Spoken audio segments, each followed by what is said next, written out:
പിതാവിൻ്റെയും പുത്രൻ്റെയും പരിശുദ്ധാത്മാവിൻ്റെയും നാമത്തിൽ ആമേൻ. ഈശോ മിശിഹായ്ക്ക് സ്തുതിയായിരിക്കട്ടെ.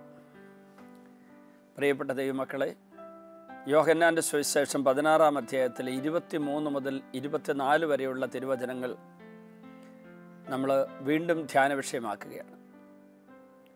ഇതിനു മുമ്പ് യേശുവിൻ്റെ നാമത്തിൽ ചോദിക്കുന്നത് എല്ലാം പിതാവ് നൽകുമെന്നുള്ള യേശുവിൻ്റെ വാഗ്ദാനത്തിന് അടിസ്ഥാന ചൈതന്യം എന്താണെന്ന് നമ്മൾ ധ്യാനിച്ചു. പരിശുദ്ധാത്മാവിൻ്റെ അഭിഷേകമുണ്ടെങ്കിൽ, പരിശുദ്ധാത്മാവ് നിയന്ത്രിക്കുന്ന അവസ്ഥയിലുണ്ടെങ്കിൽ ദൈവഹിതപ്രകാരമുള്ള കാര്യങ്ങൾ ചോദിക്കാൻ പറ്റുള്ളൂ. പരിശുദ്ധാത്മാവിൻ്റെ അഭിഷേകമില്ലാതെ ചോദിച്ചുകൊണ്ടിരുന്നാൽ അതുകൊണ്ട് വല്ല കുഴപ്പമുണ്ടെന്ന് ചോദിച്ചാൽ അതിനുള്ള ഉത്തരം ഈശോ തന്നെ പറഞ്ഞിട്ടുണ്ട്. യോഹന്നാൻ്റെ സുവിശേഷം 11-ാം അധ്യായത്തിൽ 9 മുതൽ 13 വരെയുള്ള വചനങ്ങൾ അത് പറഞ്ഞിട്ടുണ്ട്. ഞാനത് വായിക്കാം.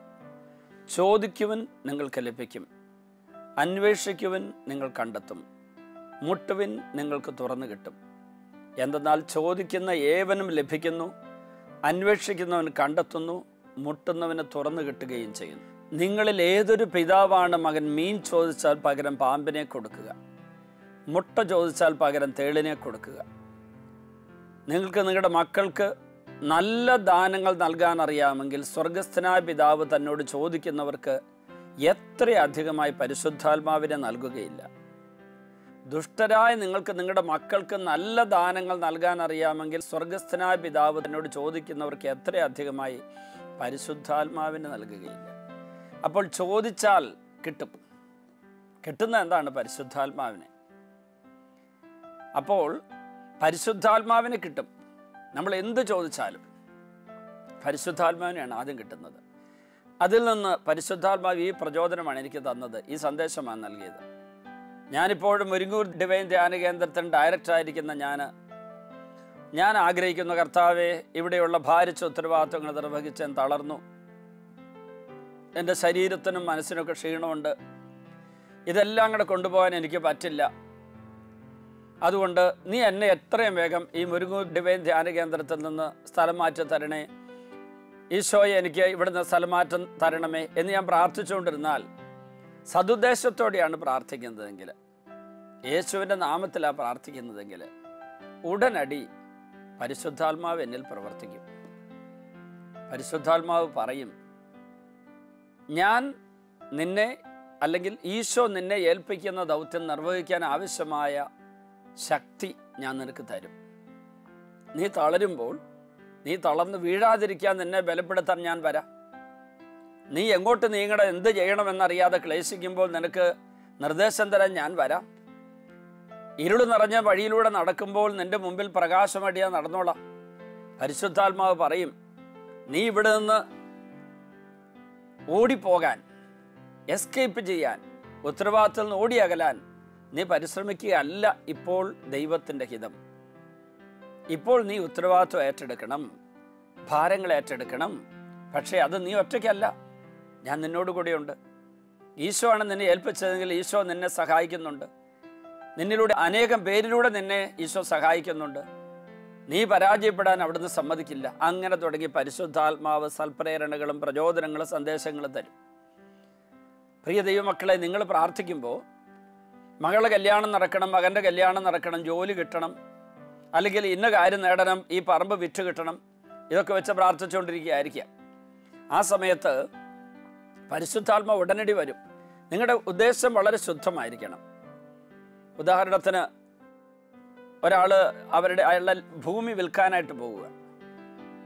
വളരെയേറെ വിളവ് കിട്ടുന്ന, നല്ല സമൃദ്ധമായിട്ട് വെള്ളമുള്ള റബ്ബർ തോട്ടവും അതുപോലെ മറ്റു പലതരത്തിലുള്ള കൃഷികളുമുള്ള ഒരു 10-20 ഏക്കർ ഭൂമി നാട്ടിൽ സാധാരണ എല്ലാവരും വിൽക്കുന്ന വിലയുടെ പകുതി വിലയ്ക്ക് വിൽക്കാൻ തയ്യാറായി എൻ്റെ ഒരു സുഹൃത്തിനെ ഒരാൾ സമീപിച്ചു. എൻ്റെ ഒരു ബന്ധുവാണ്, അകന്ന ബന്ധു.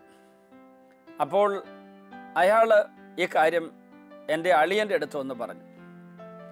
അളിയൻ ഉടനെ അവർ രണ്ടുപേരും കൂടെ എൻ്റെ അടുത്തൊന്ന് പ്രാർത്ഥിക്കാൻ വേണ്ടി വന്നു. നല്ലൊരു ഓഫർ കിട്ടിയിട്ടുണ്ട്, അങ്ങോട്ടൊന്ന് പോകുന്നതിനെക്കുറിച്ച് ആലോചന വന്നിട്ടുണ്ട്. അപ്പോൾ അളിയൻ അങ്ങോട്ട് പോകാൻ, ആ ഭൂമി എടുക്കാനൊക്കെ ഒരു താല്പര്യം. അവർ രണ്ടുപേർക്കും അതിൽ താല്പര്യം. അപ്പോൾ ഞാൻ അവർക്ക് വേണ്ടി പ്രാർത്ഥിച്ചുകൊണ്ടിരിക്കുമ്പോൾ എൻ്റെ ഉള്ളിലൊരു ചിന്തയാണ് പരിശുദ്ധാത്മാവ് കൊണ്ടുവന്നത്. നല്ല വിളവുള്ള, നല്ല ഫലഭൂയിഷ്ഠമായ മണ്ണുള്ള, വെള്ളം സമൃദ്ധമായുള്ള ഒരു പ്രദേശം, ഒരു വ്യക്തി വളരെ വില കുറച്ച് വിൽക്കുന്നുണ്ടെങ്കിൽ മറ്റെന്തോ ഒരു പ്രശ്നം അതിൻ്റെ ഉള്ളിൽ കിടപ്പുണ്ട്. ഒന്നെങ്കിൽ ഗവൺമെൻറ് ആവശ്യത്തിന് പട്ടയമോ എന്തെങ്കിലും ഇല്ലാത്തതോ, അല്ലെങ്കിൽ ഗവൺമെൻറ് ഏറ്റെടുക്കാൻ പോകുന്നതോ, അല്ലെങ്കിൽ ഏതെങ്കിലും ഡാം ഉണ്ടാക്കാൻ പോകുന്നതിൻ്റെ ക്യാച്ച്മെൻറ്റ് ഏരിയ ആകാൻ സാധ്യതയില്ലേ? ഞാൻ അവരോട് പറഞ്ഞു, എനിക്ക് കിട്ടുന്ന പ്രചോദനം ഞാൻ നിങ്ങളോട് പറയാം. ഇതേതോ വലിയ ഡാമിൻ്റെ ക്യാച്ച്മെൻറ്റ് ഏരിയയോ അല്ലെങ്കിൽ ഗവൺമെൻറ് അവിടെ നിന്ന് എടുക്കാൻ പോകുന്ന ലാൻഡോ ആണ്. ഇത് നിങ്ങൾ എടുത്താലും നിങ്ങൾക്ക് അവിടെ ഉപകാരപ്പെടില്ലെന്നാണ് പരിശുദ്ധാത്മ എനിക്ക് പ്രചോദനം തരുന്നത്. അവർ പറഞ്ഞു, അല്ല ഞങ്ങളത് അങ്ങനെയൊന്നും ആ നാട്ടിൽ ആലോചനയില്ലെന്ന് പറഞ്ഞു. ഒരു മാസം കഴിഞ്ഞ് അവർ ഫോൺ വിളിച്ച് പറഞ്ഞു, അച്ഛാ നന്ദിയുണ്ട്, ആ ലാൻഡ് അവിടെയുള്ള വലിയൊരു ഡാമിൻ്റെ ക്യാച്ച്മെൻറ്റ് ഏരിയ ആണ്. അപ്പോൾ അവിടെ ഡാം പണി ഏതാണ്ട് നടത്താൻ പോകുമ്പോൾ അതിന് പൊക്കം കൂട്ടാൻ പോകുന്നു. അവിടെയുള്ള ഈ ഇത്രത്തോളം പൊക്കം ഉണ്ടാകും. അപ്പോഴേക്ക് ഈ ഏരിയ എല്ലാം ക്യാച്ച്മെൻറ്റ് ഏരിയയിൽ വരും. അവിടെയെല്ലാം ഈ വെള്ളം ശേഖരിക്കപ്പെടുന്നതുകൊണ്ട് ഇതൊക്കെ അതെല്ലാം എടുത്തു പോവുക. അതുകൊണ്ടാണ് എൻ്റെ ഉടമസ്ഥൻ വിൽക്കാനിരുന്നതെന്ന് തിരിച്ചറിഞ്ഞപ്പോഴേക്ക് അദ്ദേഹം പോയിട്ട് എൻ്റെ അളിയനോ അവരെല്ലാവരും കൂടെ പോയിട്ട് അതിൻ്റെ ഉടമസ്ഥനോട്, ഈ വിൽക്കാനെ ആളോട് പറഞ്ഞു, നിങ്ങൾ എന്തിനാ ഇങ്ങനെ മനുഷ്യരെ ചതിക്കുന്നത്? ഇത് നിങ്ങളിങ്ങനെ ഡാമിന് വേണ്ടി എടുക്കപ്പെടാൻ പോകുമ്പോൾ നിങ്ങൾ അറിഞ്ഞിട്ടല്ല ചെയ്തതെന്ന് ചോദിച്ചോ. പറഞ്ഞത് നിങ്ങളെങ്ങനെ അറിഞ്ഞെന്ന് ചോദിച്ചു. അപ്പോഴേക്കും അവർ എൻ്റെ പേര് പറഞ്ഞതുകൊണ്ട് ഈ ഭൂമിയുടെ ഉടമസ്ഥൻ ഒരിക്കൽ എന്നെ കണ്ടപ്പം പറഞ്ഞു, അച്ഛനൊരു വലിയ ചതിയാണ് ചെയ്തത്. ഞങ്ങൾ എത്ര സ്ഥലത്ത് നൊവേന നടത്തിയെന്നറിയോ, എത്ര നേർച്ച നടന്നെന്നറിയോ, മാകയും പള്ളി പോയി ഞങ്ങൾ പ്രാർത്ഥിക്കുകയും ചെയ്തു. ഞങ്ങൾ ധ്യാനമൊക്കെ കൂടി. എന്നിട്ട് യേശുവിൻ്റെ നാമത്തിൽ ചോദിച്ചാൽ എന്ത് തരുമെന്ന് പറഞ്ഞപ്പോൾ, ഈ ഭൂമി വിറ്റ് അവിടുന്ന് പോകാൻ ഗവൺമെൻറ് തരുന്നേക്കാൾ കൂടുതൽ കാശ് ആരെങ്കിലും തരികയാണ് അവരെടുത്തോട്ടെ എന്ന് പറഞ്ഞ് ഞങ്ങൾ പ്രാർത്ഥിച്ചിരുന്നു. എല്ലാം റെഡിയായി വന്ന് അച്ഛനത് ഉഴപ്പിക്കളഞ്ഞത്. അപ്പം ഞാൻ പറഞ്ഞു, യേശുവിൻ്റെ നാമത്തെ ചോദിക്കുമ്പോൾ പരിശുദ്ധാത്മാവിൻ്റെ ഒരു നല്ല പ്രേരണയും കൂടെ കിട്ടണം, സഹായം കിട്ടണം. കാരണം നിങ്ങളുടെ കയ്യിൽ നിന്ന് ഗവൺമെൻറ് എടുത്തു പോകുന്ന ഭൂമിക്ക് ഗവൺമെൻറ് തരുന്ന തുക പോരാ എന്ന് കരുതി വേറൊരാളെ നുണ പറഞ്ഞ് ചതിച്ച് അയാൾക്ക് ആ ഭൂമി കൊണ്ട് കൊടുത്താൽ അത് പരിശുദ്ധാത്മാവിൻ്റെ കയ്യൊപ്പുള്ള ഒരു കച്ചവടം ആയിരിക്കില്ല. പക്ഷെ അദ്ദേഹത്തിന് അത് ഇഷ്ടപ്പെട്ടില്ല. അതായത് നമ്മുടെ പ്രാർത്ഥന പരിശുദ്ധാത്മാവിൻ്റെ കയ്യൊപ്പുള്ള പ്രാർത്ഥനയായിരിക്കണമെന്ന് പറഞ്ഞതിൻ്റെ അർത്ഥം ഒരു കാവ്യഭാഷ പറഞ്ഞതേ ഉള്ളൂ. പരിശുദ്ധാത്മാവ് അഭിഷേകം ചെയ്യുന്നൊരു പ്രാർത്ഥനയായിരിക്കണം. മറ്റൊരു സംഭവം പെട്ടെന്ന് ഓർമ്മ വരികയാണ്. ഒരു കല്യാണം ഉറപ്പിച്ചൊരു വീട്. അപ്പോൾ ആ വീട്ടിൽ ചെറുപ്പക്കാരൻ്റെ കല്യാണം ഉറപ്പിച്ചു. അവൻ കെട്ടാൻ പോകുന്ന പെണ്ണ്, ആ പെണ്ണിൻ്റെ വീട്ടുകാരെ കുറിച്ചൊക്കെ അന്വേഷിച്ച് എല്ലാം ഉറപ്പിച്ച് കഴിഞ്ഞപ്പോൾ ഈ കൂട്ടുകാരൻ കരുതി അയാളുടെ കൂടെ ജോലി ചെയ്യുന്ന ഒരാളുടെ കാര്യം പറഞ്ഞേക്കാം, കല്യാണം ഉറപ്പിച്ച് ഇന്നതാണ് പെണ്ണ്. ആ സഹപ്രവർത്തകൻ അത് സഹിക്കാൻ വയ്യാത്ത പ്രയാസമായിപ്പോയി. കാരണം അയാൾക്ക് ആ പെണ്ണിൽ നോട്ടമുണ്ടായിരുന്നു, അവളെ കെട്ടണമെന്ന് ആഗ്രഹമുണ്ടായിരുന്നു. പക്ഷെ പറയാനുള്ള ധൈര്യം ഇല്ലാത്തതുകൊണ്ട് അനങ്ങാതിരിക്കുക. അപ്പോൾ മുതൽ ഇയാൾക്ക് ഭയങ്കരമായിട്ടുള്ള അസ്വസ്ഥതയായി. അയാൾ തീക്ഷ്ണമായിട്ട് പ്രാർത്ഥിക്കുന്നു, കർത്താവേ കല്യാണം നടക്കരുതേ, ആ പെൺകുട്ടി എനിക്ക് വേണമെന്ന് നിർബന്ധപൂർവ്വം പ്രാർത്ഥിക്കുക. ഈ യാചനയുമായിട്ട് ഇയാൾ എൻ്റെ അടുത്ത് വന്നു. അച്ഛാ, ഞാനിങ്ങനെ ഒരു പെണ്ണിനെ ആഗ്രഹിച്ചു, അവൾക്ക് പ്രപ്പോസൽ കൊടുക്കാൻ ഞാൻ ആഗ്രഹിച്ചുകൊണ്ടിരിക്കുമ്പോൾ എൻ്റെ കൂട്ടുകാരനുമായിട്ടുള്ള കല്യാണം നിശ്ചയിച്ചു. അതൊരിക്കലും എനിക്ക് സഹിക്കാൻ പറ്റില്ല. ഞാൻ കണ്ണീരോടെ പ്രാർത്ഥിക്കുക, അച്ഛനും എനിക്ക് വേണ്ടി ഒന്ന് പ്രാർത്ഥിക്കണം. ഞാൻ പറഞ്ഞു, മോനെ ഞാൻ പ്രാർത്ഥിക്കാം, പക്ഷേ ഞാൻ പ്രാർത്ഥിക്കുന്നത് ആ പെൺകുട്ടിക്ക് വേണ്ടി ദൈവം നിശ്ചയിച്ച ആളെ ആയിട്ടുള്ള കല്യാണം നടക്കാനാണ്. നിൻ്റെ ആഗ്രഹം നടത്തി തരണമെന്നല്ല ഞാൻ പ്രാർത്ഥിക്കുക. അപ്പോൾ എന്നോട് പറഞ്ഞു, അച്ഛാ അച്ഛൻ്റെ അടുത്ത് ആദ്യം വന്നത് ഞാനല്ലേ? ആ ചെറുപ്പക്കാരൻ വന്നെങ്കിൽ അച്ഛനത് പറയായിരുന്നു, പക്ഷെ ഞാനല്ലേ ആദ്യം വന്നത്. ഞാൻ പറഞ്ഞു, അത് മാനുഷികമായ ഒരു പ്രതികരണവും കണക്കുകൂട്ടലുമാണ്. പരിശുദ്ധാത്മാവിനാൽ പ്രേരിപ്പിക്കപ്പെട്ടും പരിശുദ്ധാത്മാവിനാൽ നിയന്ത്രിക്കപ്പെട്ടും പരിശുദ്ധാത്മാവിനാൽ നിറഞ്ഞും പരിശുദ്ധാത്മാവിനാൽ അഭിഷേകം ചെയ്യപ്പെട്ടും പ്രാർത്ഥിക്കുമ്പോൾ യേശുവിൻ്റെ നാമത്തിൽ ചോദിക്കുന്നതെല്ലാം പിതാവ് തരുമെന്നാണ് ഈശോ പറഞ്ഞത്. എന്താ ചോദിക്കുന്നതെല്ലാം പിതാവ് തരാത്തത്? ചോദിക്കുന്നതെല്ലാം പിതാവ് തരാത്തതിന് കാരണം പരിശുദ്ധാത്മാവിൻ്റെ നിറവും അഭിഷേകവും പ്രേരണയും നിയന്ത്രണവും ഇല്ലാത്ത പല പ്രാർത്ഥനകളുമായിരിക്കാം നമ്മുടെ ഉള്ളിൽ നിന്ന് വരുന്നത്. നമ്മുടെ സ്വാർത്ഥതയിൽ നിന്നോ ലോകമോഹങ്ങളിൽ നിന്നോ നമ്മുടെ ദുർമോഹങ്ങളിൽ നിന്നോ നമ്മുടെ ജഡികമായ താല്പര്യങ്ങളിൽ നിന്നോ മാനുഷികമായ പദ്ധതികളിൽ നിന്നോ ചോദിക്കുന്ന ചോദ്യങ്ങൾ, ചോദിക്കുന്ന കാര്യങ്ങൾ, യാചിക്കുന്ന കാര്യങ്ങളായിരിക്കാം അനുവദിച്ച് കിട്ടാത്തത്. പക്ഷെ അതിൻ്റെ കൂടെ ഒരു കാര്യം കൂടെ ഓർക്കണം. ചില കാര്യങ്ങൾ നമ്മൾ ചോദിക്കുന്ന ഉടനെ കിട്ടിയില്ലെങ്കിൽ കുറച്ച് കഴിയുമ്പോൾ കിട്ടും. കാത്തിരിപ്പിൻ്റെ ഒരു സുവിശേഷമുണ്ട്. മെഡിക്കൽ ലൈനിലേക്ക് പഠിക്കാൻ പോകുന്ന ഒരു ചെറുപ്പക്കാരൻ പയ്യൻ +2 പഠിച്ചുകൊണ്ടിരിക്കുമ്പോൾ അവന് നല്ല ഉയർന്ന മാർക്ക് മേടിച്ച് എൻട്രൻസ് എക്സാമിനേഷൻ എഴുതി മെഡിക്കൽ ലൈനിൽ പോകാനിരുന്ന പയ്യൻ +2 ഉയർന്ന മാർക്ക് കിട്ടുന്നതിന് മുമ്പ് തന്നെ അവന് മെഡിക്കൽ ലൈനിൻ്റെ എൻട്രൻസ് കോച്ചിങ് ക്യാമ്പൊക്കെ കൂടുന്നുണ്ടായിരുന്നു. അതിലും അവനൊക്കെ പഠിച്ചു. അപ്പോൾ ഇവന് മെഡിക്കലിൽ അഡ്മിഷൻ കിട്ടുമെന്ന് അധ്യാപകരും വീട്ടുകാരും വികാരിച്ചനും എല്ലാം പറഞ്ഞു. കാരണം അത്രയും നല്ല പഠിക്കാൻ മിടുക്കനായ പയ്യനാണ്. പക്ഷേ അഡ്മിഷൻ കിട്ടിയില്ല. മെറിറ്റിൽ അവന് അഡ്മിഷൻ കിട്ടിയില്ല. അവൻ്റെ മനസ്സിടിഞ്ഞു പോയി. പഠിക്കാൻ പറ്റുന്നില്ല. വീണ്ടും കോച്ചിങ് ക്യാമ്പിന് പോകാൻ പറ്റുന്നില്ല. അവനെ സംബന്ധിച്ചിടത്തോളം അവൻ്റെ എല്ലാ പ്രത്യാശ നഷ്ടപ്പെട്ടതുപോലെയായി. അങ്ങനെയാണ് അവനെ മാതാപിതാക്കൾ ഡിവൈൻ ധ്യാന കേന്ദ്രത്തിൽ ധ്യാനിക്കാൻ കൊണ്ടുവന്നത്. ഞാൻ അവനോട് പറഞ്ഞു, നമ്മുടെ ചിലപ്പോഴുള്ള ഓട്ടങ്ങൾക്ക് സ്പീഡ് കൂടുതലാണ്. ചിലപ്പോൾ നമ്മുടെ സ്വപ്നങ്ങൾക്ക് അഭിഷേകം ഉണ്ടാവില്ല. നമ്മുടെ ആഗ്രഹങ്ങൾക്ക് പരിശുദ്ധാത്മാവിൻ്റെ സപ്പോർട്ട് ഉണ്ടാവില്ല. എന്തിനു വേണ്ടി നീ ഡോക്ടറാകണം? നിന്റെ കഴിവ് കൊണ്ട്, നിന്റെ ബുദ്ധി വൈഭവം കൊണ്ട് നീ പഠിച്ച ഡിഗ്രി എടുത്ത് എല്ലാം എൻ്റെ കഴിവിനാൽ നേടി എന്നുള്ള ചിന്തയിലേക്ക് വരാതിരിക്കാൻ വേണ്ടി, ദൈവത്തിൻ്റെ കൃപയിലും കരുണയിലും ആശ്രയിക്കാൻ വേണ്ടി അല്പം ഒന്ന് സ്പീഡ് ക്രമീകരിക്കാൻ ദൈവം പറഞ്ഞതല്ലേ? എന്നാലും എൻ്റെ കൂട്ടുകാരെല്ലാവരും, അതും എന്നെക്കാളും 10%, 12% മാർക്ക് കുറവുള്ള കുട്ടികൾക്കെല്ലാം തന്നെ അഡ്മിഷൻ കിട്ടി, മെറിറ്റിൽ കിട്ടി. കാശ് കൊടുത്ത് പഠിപ്പിക്കാൻ എൻ്റെ കുടുംബത്തിന് പറ്റില്ല. മെറിറ്റിൽ എനിക്ക് കിട്ടാതെ എനിക്ക് പഠിക്കാനും പറ്റില്ല. ഞാൻ റാങ്ക് പോലും പ്രതീക്ഷിച്ചിരുന്ന ആളാണ്. ഞാൻ പറഞ്ഞു, റാങ്കൊക്കെ പ്രതീക്ഷിച്ചത് ദൈവാനുഗ്രഹത്തോടു കൂടെയാണ് ഈ പഠിച്ചതും പരീക്ഷ എഴുതിയതെന്നുള്ള ഉറപ്പോടു കൂടിയാണോ? അപ്പോൾ അയാൾ മിണ്ടിയില്ല. എന്നിട്ട് ഒരു 2 ദിവസം ധ്യാനം കഴിഞ്ഞപ്പോൾ അയാൾ വന്ന് പറഞ്ഞു, എനിക്ക് മനസ്സിലായി അച്ഛാ, എൻ്റെ ബുദ്ധിയിലാണ് ഞാൻ ആശ്രയിച്ചത്. എൻ്റെ ബുദ്ധി കൊണ്ട് ഞാൻ എല്ലാറ്റിനും ചോദ്യം ചെയ്തിരുന്നു. അതിനുള്ള ഉത്തരവ് എനിക്ക് ഇന്നലെ ഈശോ തന്നു. ഞാൻ എൻ്റെ ബുദ്ധി കൊണ്ട് ഇങ്ങനെ ചിന്തിച്ചു, ഈ അച്ഛനെ ഉയർത്തിപ്പിടിച്ചിരിക്കുന്ന ഓസ്തിയിൽ ഈശോ ഉണ്ടെന്ന് പറഞ്ഞാൽ അതെങ്ങനെ ശരിയാവുക? ഞാൻ എടുത്തുപിടി കൈ പിടിച്ച പുസ്തകത്തിൽ ഈശോ ഉണ്ടെന്ന് ഞാൻ പറഞ്ഞാൽ അതിൻ്റെ അകത്ത് ഈശോ ഉണ്ടാവുമോ? എൻ്റെ കയ്യിലിരിക്കുന്ന പേനയിൽ ഈശോ ഉണ്ടാവുമോ? അച്ഛൻ്റെ കയ്യിലിരിക്കുന്ന അപ്പോൾ ഇങ്ങനെയൊക്കെ തന്നെയല്ലേ? ഇതൊരു അടയാളം മാത്രമല്ലേ ഉള്ളൂ. ഇത് അച്ഛന്മാരെല്ലാവരും കൂടി അവരുടെ ജീവിതത്തിന് വേണ്ടി കണ്ടുപിടിച്ചൊരു സൂത്രമല്ലേ ഇത് എന്നൊക്കെ മനസ്സിൽ പറഞ്ഞുകൊണ്ടിരുന്നു. അത് കഴിഞ്ഞിട്ട് എൻ്റെ തൊട്ടടുത്ത് ഒരപ്പച്ചൻ ഇരിപ്പുണ്ടായിരുന്നു. അപ്പച്ചൻ്റെ ഒരു മകൻ ജന്മന കാല് തളർന്ന് നടക്കാൻ വയ്യ, പോളിയോ എന്തോ കണ്ട് വന്നതാണ്. അവനൊരു വീൽ ചെയറിൽ കൊണ്ടുവന്നിട്ടുണ്ടായിരുന്നു.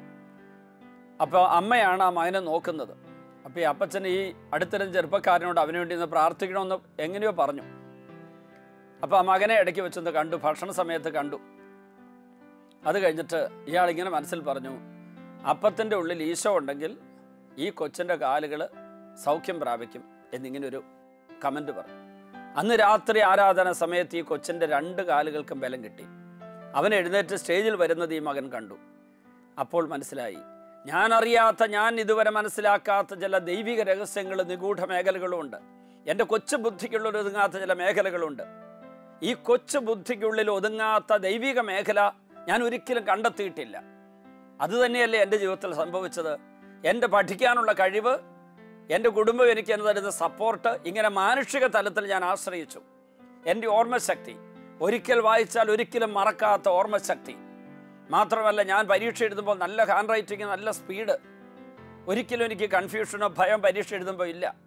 ഞാൻ എഴുതുന്ന ഉത്തരങ്ങൾക്ക് അത്ര ക്ലാരിറ്റി ഉണ്ട്. ഇതല്ലേ എൻ്റെ കഴിവെന്ന് ഞാൻ നിശ്ചയിച്ചു. 1 കൊരിന്തോസ് 4:7, ദാനമായിട്ട് കിട്ടിയതല്ല സ്വന്തമായിട്ട് നിനക്ക് എന്തുണ്ട്? എല്ലാം ദാനമായിരിക്കുക, ദാനമല്ല എന്ന മട്ടിൽ നീ എന്തിനു അഹങ്കരിക്കുന്നു? ഇത് എൻ്റെ ഉള്ളിൽ, അച്ഛൻ്റെ പ്രസംഗത്തിൽ അച്ഛൻ പറഞ്ഞൊരു വാക്കാണ്. ഇതെൻ്റെ ഉള്ളിൽ ഒരു വലിയൊരു ഒരു ഒരു ഒരു ഒരു ചോദ്യമായിട്ട് ഉയർന്നെന്ന് അവൻ എന്നോട് പറഞ്ഞു.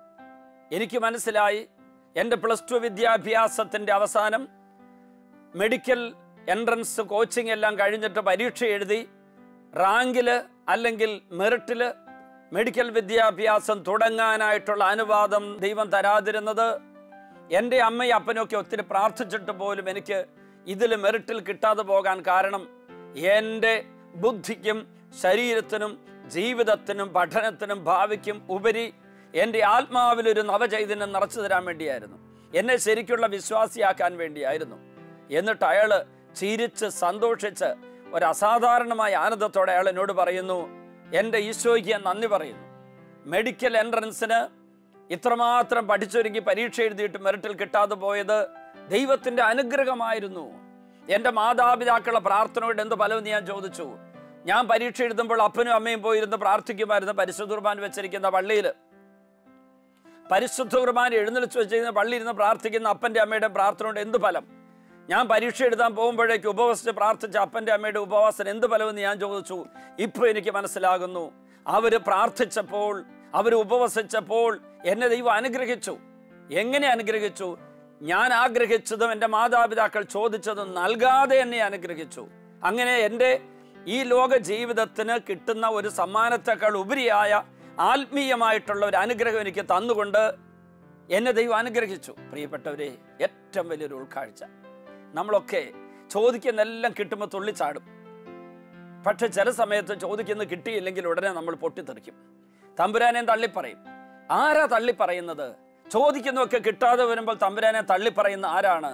തമ്പുരാനിൽ യഥാർത്ഥ വിശ്വാസമില്ലാത്തവര്, ഉറച്ച വിശ്വാസമില്ലാത്തവരെ ചോദിക്കുന്നതൊക്കെ കിട്ടാതെ വരുമ്പോൾ തള്ളിപ്പറയുകയുള്ളൂ തമ്പുരാനെ. ഇവിടെ എന്താ സംഭവിച്ചത്? പരിശുദ്ധാത്മാവിനെ അയാൾ മാമോദീസായിലൂടെയും സൈര്യലേപനത്തിലൂടെ സ്വീകരിച്ചിരുന്നു. പക്ഷെ പരിശുദ്ധാത്മാവ് അയാളോട് സംസാരിക്കാൻ അയാൾ ഒരിക്കലും അവസരം കൊടുത്തില്ല.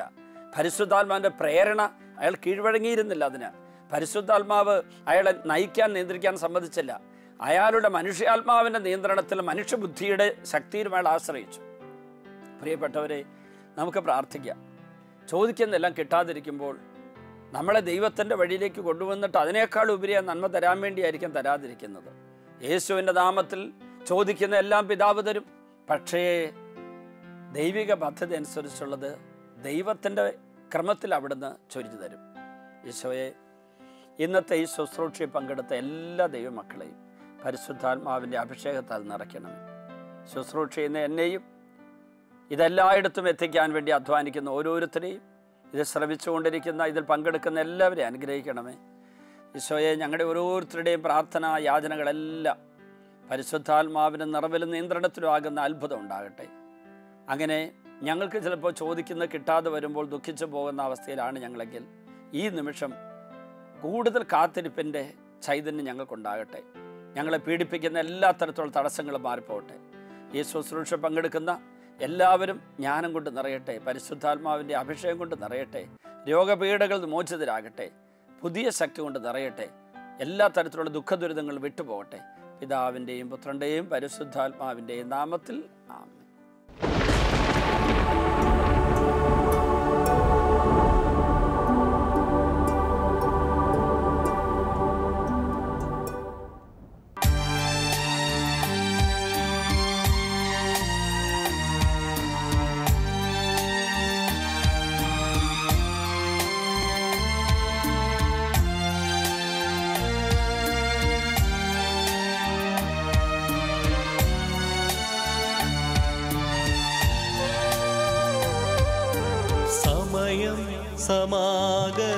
സമാഗതമായി സകലരും അനുദപിക്കാൻ,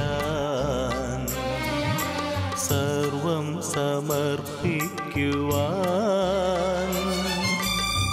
സകലരും അണഞ്ഞിടുവിൻ. സമയം സമാഗതമായി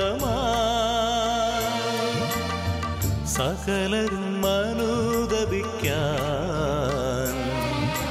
സർവം സമർപ്പിക്കുവാൻ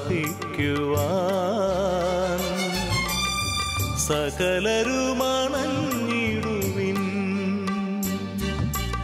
അനുതാപിയെ ചേർത്തണയ്ക്കാൻ, അനുഗമിക്കാൻ ഒരുക്കിടുവാൻ, ആത്മാവിനാൽ നിറച്ചിടുവാൻ ആഗതനായവൻ വിളിച്ചിടുന്നു. ഇപ്പോൾ ഈ ശുശ്രൂഷയിൽ പങ്കെടുക്കുന്ന എല്ലാവരും, ഈ ശുശ്രൂഷയെ വിവിധ രാജ്യങ്ങളിലും സ്ഥലങ്ങളിലും ഇരുന്ന് പങ്കെടുക്കുന്ന എല്ലാവരും, അവരെ പീഡിപ്പിക്കുന്ന എല്ലാ രോഗപീഠകളും, എല്ലാ തരത്തിലുള്ള പൈശാചിക ശക്തികളെ, ഉപദ്രവങ്ങളും എല്ലാം വിട്ടുപോകാൻ വേണ്ടി പ്രാർത്ഥിക്കുന്നു. കാൽവരി കുരിശിൽ നിന്നൊഴുകിയ തിരുരക്തം ഈ ദിവ്യകാരുണ്യം വഴി ഇത് കേട്ടുകൊണ്ടിരിക്കുന്ന ഈ ശുശ്രൂഷ പങ്കെടുത്തുകൊണ്ടിരിക്കുന്ന എല്ലാവരിലും വന്ന് വീഴട്ടെ എന്ന് പ്രാർത്ഥിക്കുന്നു. ഇപ്പോൾ യേശുവിൻ്റെ രക്തത്തിൽ എല്ലാ പാപക്കറകളും നീങ്ങിപ്പോകട്ടെ എന്ന് പ്രാർത്ഥിക്കുന്നു. കാൽവരി കുരിശിൽ നിന്നൊഴുകിയ ചുടുചോര ഓരോ വ്യക്തിയെ ഇപ്പോൾ വിശുദ്ധീകരിക്കട്ടെ എന്ന് പ്രാർത്ഥിക്കുന്നു. 1 യോഹന്നാൻ 1:7 അവിടുത്തെ പുത്രനായ യേശുവിൻ്റെ രക്തം എല്ലാ പാപങ്ങളും നമ്മളെ ശുദ്ധീകരിക്കുന്നു. കർത്താവേ, പാപങ്ങൾ ഞങ്ങളെ ശുദ്ധീകരിക്കണമേ. അറിഞ്ഞും അറിയാതെ വിചാരത്താലും വാക്കാലും പ്രവൃത്തിയാലും ഉപേക്ഷയാലും ചെയ്തു പോയ പാപങ്ങളെല്ലാം പൊറുക്കാൻ തിരുവെള്ളമാകണമേ. തിരുരക്തം ഞങ്ങളുടെ മേൽ വീഴ്ത്തണമേ കർത്താവേ. ഏതെല്ലാം മനസ്സ് മുറിവേറ്റിരിക്കുന്നുവോ, ഏതെല്ലാം ശരീരം രോഗബാധിതമായിരിക്കുന്നുവോ, ഏതെല്ലാം ആത്മാവ് പാപത്താൽ മലിനമാക്കപ്പെട്ടിരിക്കുന്നുവോ, ഈ ആത്മാവിലേക്കും മനസ്സിലേക്കും ശരീരത്തിലേക്കും ഓ ഈശോയെ അങ്ങയുടെ ചുടുചോര ഒഴുകി വീഴട്ടെ എന്ന് പ്രാർത്ഥിക്കുന്നു. അങ്ങ് കഴുകുന്നില്ലെങ്കിൽ ഞങ്ങൾക്ക് അങ്ങയോട് പങ്കില്ലല്ലോ കർത്താവേ. അങ്ങ് ഞങ്ങളെ കഴുകണമേ കർത്താവേ. എല്ലാവരും ഇപ്പോൾ കഴുകണമേ കർത്താവേ. ഞങ്ങളെ ശുദ്ധീകരിക്കണമേ കർത്താവേ. പാപമോചനം നൽകണമേ കർത്താവേ. എല്ലാ മക്കളും അനുഗ്രഹിക്കപ്പെടട്ടെ. കോടിക്കണക്കിന് ജനങ്ങളിലേക്ക് ഈ വലിയ ശുശ്രൂഷയുടെ ശക്തി ഒഴുകട്ടെ എന്ന് പ്രാർത്ഥിക്കുന്നു. എല്ലാവരിലേക്കും ഒഴുകട്ടെ എന്ന് പ്രാർത്ഥിക്കുന്നു. കുടുംബങ്ങളിലേക്ക് ഒഴുകട്ടെ എന്ന് പ്രാർത്ഥിക്കുന്നു. പാപികൾ മാനസാന്തരപ്പെടട്ടെ. ബന്ധനം മോചിക്കപ്പെടട്ടെ. രോഗികൾ സൗഖ്യം പ്രാപിക്കട്ടെ. അന്ധകാര ബന്ധനം അഴിയട്ടെ എന്ന് പ്രാർത്ഥിക്കുന്നു. ബന്ധനങ്ങൾ അഴിഞ്ഞു പോകട്ടെ എന്ന് പ്രാർത്ഥിക്കുന്നു. കുടുംബത്തിലെ രോഗങ്ങൾ വിട്ടുപോകട്ടെ. ഊമർ സംസാരിക്കട്ടെ. കെട്ടഴിയട്ടെ. ശ്വാസകോശ രോഗങ്ങൾ മാറട്ടെ. തലച്ചോരൻ രോഗങ്ങൾ മാറട്ടെ. മാനസിക രോഗികൾ സൗഖ്യം പ്രാപിക്കട്ടെ. അവരുടെ എല്ലാ കെട്ടുകളും അഴിഞ്ഞു പോകട്ടെ. യേശുവിന്റെ നാമത്തിൽ സൗഖ്യമുണ്ടാകട്ടെ. വായിലെ മോണയിലെ പല്ലിന്റെ രോഗങ്ങളെല്ലാം വിട്ടുപോകട്ടെ. തൊണ്ടയിലെ ശ്വാസകോശത്തിലെ രോഗങ്ങൾ വിട്ടുപോകട്ടെ. ഹൃദയത്തിന്റെ രോഗങ്ങൾ വിട്ടുപോകട്ടെ. ആമാശയത്തിന്റെ രോഗങ്ങൾ വിട്ടുപോകട്ടെ. കുടലിലെ രോഗങ്ങൾ വിട്ടുപോകട്ടെ. എല്ലാ രോഗികളും സൗഖ്യം പ്രാപിക്കട്ടെ. പ്രമേഹ രോഗം വിട്ടുപോകട്ടെ. പാൻക്രിയാസ് സൗഖ്യം പ്രാപിക്കട്ടെ. കരൾ രോഗം വിട്ടുപോകട്ടെ. എല്ലാ നാഡീഞരമ്പുകളും ബലം പ്രാപിക്കട്ടെ. അസ്ഥികൾ ബലം പ്രാപിക്കട്ടെ. അസ്ഥികളെ സുഖപ്പെടുത്തണമേ. തളർന്ന ശരീരം ബലം പ്രാപിക്കട്ടെ. ത്വക്ക് രോഗം മാറട്ടെ. രക്തത്തിന്റെ വൈകല്യങ്ങൾ വിട്ടുപോകട്ടെ. എല്ലാ രോഗികളും സൗഖ്യം പ്രാപിക്കട്ടെ. അത്ഭുതകരമായി സൗഖ്യം ഒഴുകട്ടെ. യേശുവിന്റെ നാമത്തിൽ ബന്ധനങ്ങൾ അഴിയട്ടെ. കെട്ടുകൾ അഴിയട്ടെ. മുറിവുകൾ മാറട്ടെ. എല്ലാവരും സൗഖ്യം പ്രാപിക്കട്ടെ. എല്ലാ പാപങ്ങളും നീങ്ങി പോകട്ടെ. കുടുംബങ്ങൾ ഐശ്വര്യം നിറയട്ടെ. അനുഗ്രഹം നിറയട്ടെ. സമൃദ്ധി നിറയട്ടെ. ഹല്ലേലൂയ.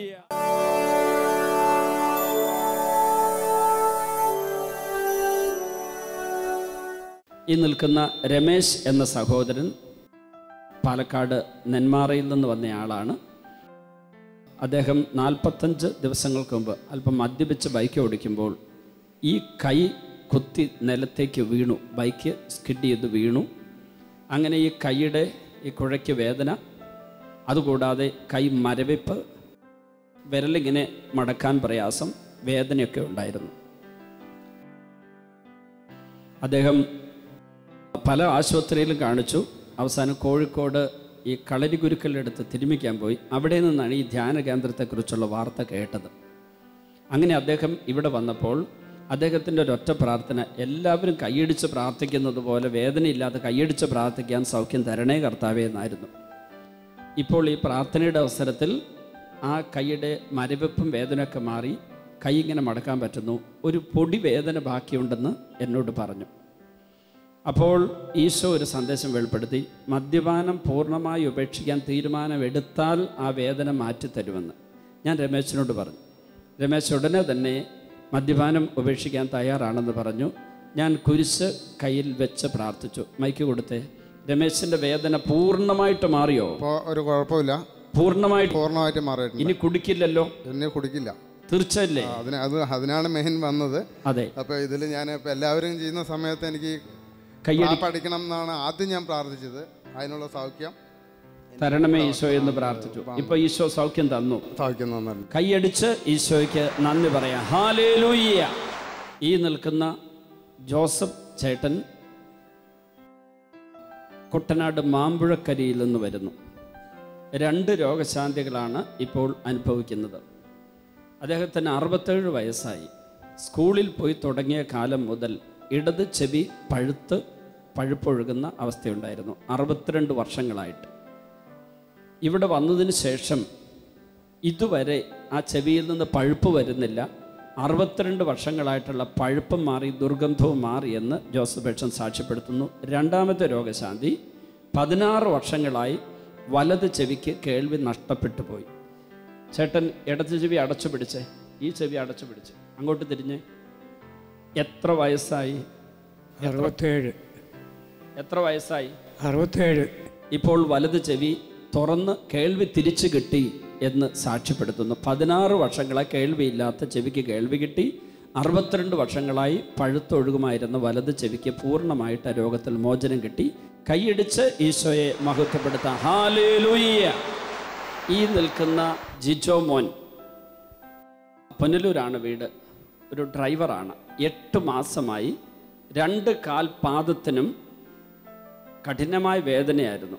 ചവിട്ട് നിൽക്കാൻ പറ്റില്ല, വണ്ടി ഓടിക്കാൻ പ്രയാസമായിരുന്നു. ഈ 2 കാൽപാദത്തിൻ്റെ വേദന തുടങ്ങിയിട്ട് എത്ര നാളായി?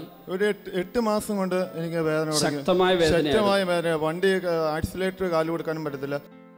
ഇത് പറയുന്നത് വരെ ഉണ്ടായിരുന്നു. അച്ഛൻ പ്രസംഗിക്കുന്ന മുമ്പ് വരെ എനിക്ക് ഉണ്ടായിരുന്നു. എനിക്ക് വേദന സഹിച്ചുകൊണ്ടാണ് ഞാൻ നിൽക്കുകയും കൈവിട്ടി പ്രാർത്ഥിക്കുകയും. ഇപ്പോഴോ? ഇപ്പൊ വേദന പൂർണ്ണമായി വിട്ടുമാറി. ഒട്ടുമില്ല. കൈയടിച്ച് ഈശോയ്ക്ക് നന്ദി പറയാം. ഹല്ലേലൂയ.